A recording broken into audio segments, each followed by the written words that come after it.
దేశంలో అవినీతి పరులందరూ బీజేపీలోనే ఉంటారు. అందులోకి చేరిన తర్వాత అందరూ వాషింగ్ పౌడర్ నిర్మా అని నీతివంతులైపోతారు అని ప్రతిపక్షాలతో పాటు నెటిజన్లు కూడా చాలాసార్లు కామెంట్లు చేస్తూ ఉంటారు. ఇటువంటి వ్యాఖ్యలను నిజం చేసుకుంటూ మరోసారి సంచలనం రేపిన నీట్ పేపర్ల లీక్ ఎపిసోడ్లో కూడా సిబిఐ రాజస్థాన్కి చెందిన బీజేపీ కీలక వ్యక్తి దినేష్ బిన్వాల్ అట. దినేష్ బిన్వాల్ని అరెస్ట్ చేసింది. ఆ దినేష్ బిన్వాల్తో పాటు వాళ్ళ కొడుకును కూడా అరెస్ట్ చేశారు. అయితే ఈయన ఎంత కీలక నేత అంటే ఆ రాష్ట్ర మాజీ ముఖ్యమంత్రి అశోక్ గెహ్లాట్ గారు కూడా ట్వీట్ చేశారు.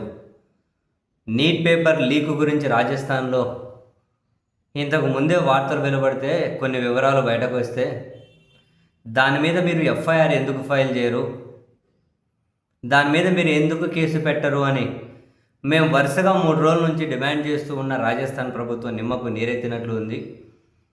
ఎందుకనేది అప్పుడు అర్థం కాలేదు, ఇప్పుడు అర్థమైంది.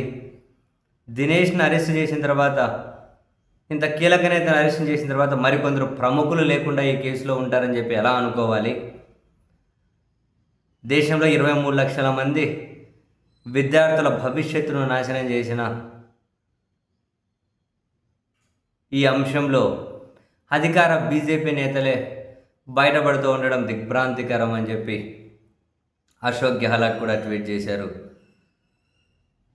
అయితే చాలా ఇందులో అరెస్ట్ అయిన వాళ్ళకు ప్రత్యక్షంగా లేదా పరోక్షంగా బీజేపీతోనే సంబంధాలు ఉన్నాయి. ఆ దినేష్ బిన్వాల్ అరెస్టు రాజస్థాన్లో కూడా ఉలిక్కి పడేలా చేసిందట. ఎందుకంటే బీజేపీ యువ మోర్చాలో చాలా కీలక నేత అట ఆయన.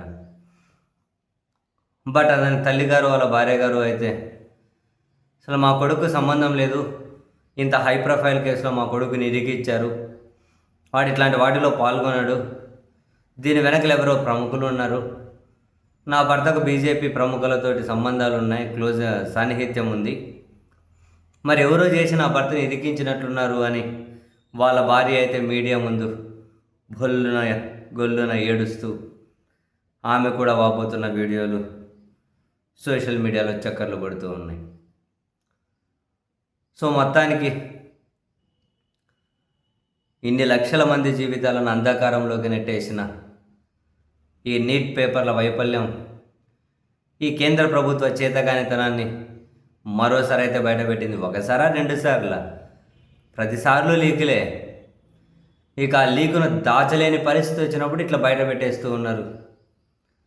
మరి ఇక దాచే పరిస్థితి వచ్చినప్పుడు ఎన్ని అక్రమాలు జరుగుతున్నాయో ఏమో అని పరీక్షలు రాస్తున్న అభ్యర్థులు కూడా ఒక ఆందోళన, ఒక డిప్రెషన్ లేకపోయే పరిస్థితిని అయితే కల్పిస్తూ ఉన్నారు.